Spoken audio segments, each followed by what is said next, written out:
Friends, welcome to my YouTube channel. Exercise 5.2 से question number 5 करेंगे। In the given figure arms of two angles are parallel. हमको ये दो angles दे रखे हैं। एक एंगल है ये वाला ए बी सी और एक एंगल है एंगल डी ई एफ। इनकी ये जो आर्म्स हैं, ये वाली आर्म इसके पैरेलल है और ये वाली आर्म जो है वो इस आर्म के पैरेलल है। यानी कि ये बी सी और ई एफ ये दो पैरेलल साइड्स हैं। एक तरह से हम लोग मान लेते हैं बी सी पैरेलल है ई एफ के और दूसरा ए बी पैरेलल है वो डी जी के। तो ए बी जो है वो पैरेलल है डी जी के। देखिए ये पैरेलल लाइंस है ना, तो पैरेलल लाइंस की प्रॉपर्टी से ही हम लोग इस क्वेश्चन को कर देंगे। If angle A B C is equal to 70 degree.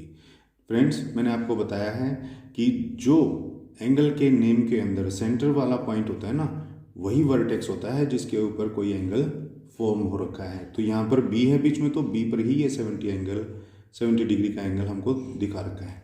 Then find, उसके बाद हमको फाइंड आउट करना है। क्या फाइंड आउट करना है? इसका फर्स्ट पार्ट है, ये हमसे पूछ रहे हैं कि then find out angle D G C. आपको डी जी सी की वैल्यू बतानी है। तो देखिए ये जो डी जी सी एंगल है ये कहाँ बन रहा होगा? जैसा कि नाम बता रहा है डी जी सी, बीच में पॉइंट है हमारा जी, तो जी पॉइंट पे ये एंगल बन रहा है। जी पॉइंट कौन सा है हमारा? ये, यानी कि ये वाला जो एंगल है वो आपसे ये वाला एंगल पूछ रहा है। तो सबसे पहले हम इसी का बताते हैं। देखिए एंगल डी जी सी, ये वाला एंगल जो है फ्रेंड वो बराबर होगा 70 डिग्री के। 70 डिग्री के बराबर कैसे होगा? देखिए मान लीजिए इस लाइन को मैं अगर ऐसे पीछे एक्सटेंड कर दूं, थोड़ा सा इस तरह से एक्सटेंड कर दूं, तो देखिए ये पूरा लाइन जो है डी ई के पैरेलल है। ये हमको पहले भी बता रखा है, इसको भी मैं थोड़ा सा एक्सटेंड कर देता हूँ। और ये जो लाइन है बी सी जो लाइन है वो इन दोनों लाइनों को ट्रांसवर्सल लाइन है और ये इंटरसेक्ट कर रही है बी पॉइंट पे और जी पॉइंट पे।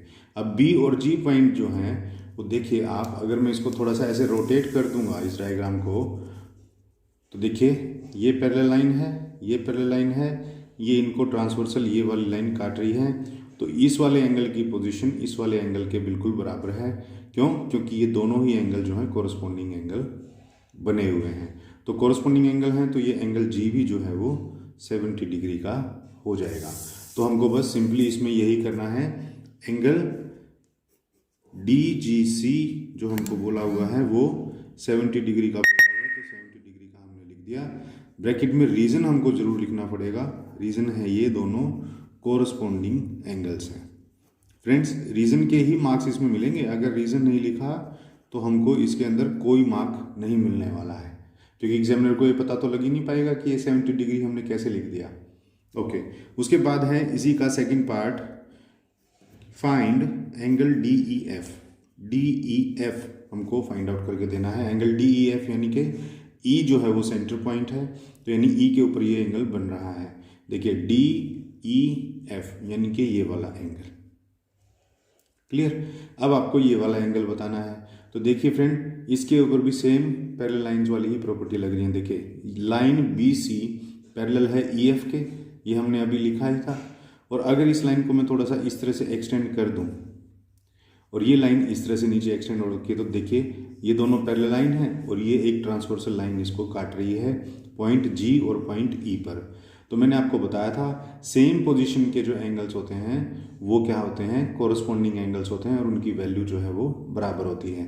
तो ये जो एंगल है ये इस एंगल के बराबर हो जाएगा, क्योंकि देखिए ये वाला एंगल भी इस लाइन के ऊपर बन रहा है, ये वाला एंगल भी इस लाइन के ऊपर बन रहा है और दोनों ही सेम साइड में है ना, ट्रांसवर्सल के सेम साइड में बने हुए हैं।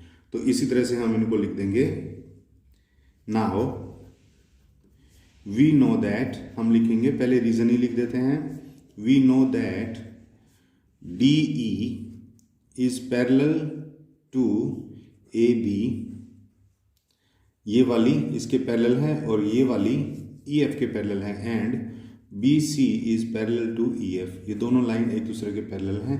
पहले हमें ये लिखना होगा, तो हम लिखेंगे सिंस, क्योंकि B C, line BC is parallel to EF and DE is transversal क्योंकि ये जो है वो ट्रांसवर्सल लाइन है।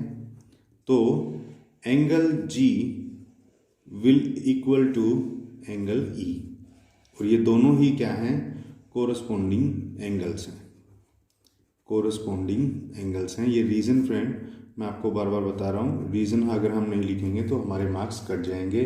अब एंगल जी की वैल्यू हमारी क्या निकली हुई है पहले पार्ट में, वो 70 डिग्री। तो 70 डिग्री बराबर हो जाएगा एंगल ई के, वही आपको निकालनी थी यहाँ वैल्यू।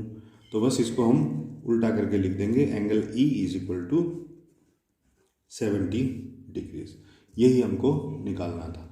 तो इस क्वेश्चन के अंदर हमको दोनों ही जो है पैरेलल लाइन की प्रॉपर्टीज लगा करके और कोरस्पॉन्डिंग एंगल्स दिखा करके बराबर निकाल करके हमने उनकी वैल्यू बता दी है। तो फ्रेंड ये था क्वेश्चन नंबर 5। आई होप आपको अच्छे से समझ में आ गया होगा। तो नेक्स्ट क्वेश्चन के लिए मिलते हैं नेक्स्ट वीडियो में, तब तक के लिए थैंक यू।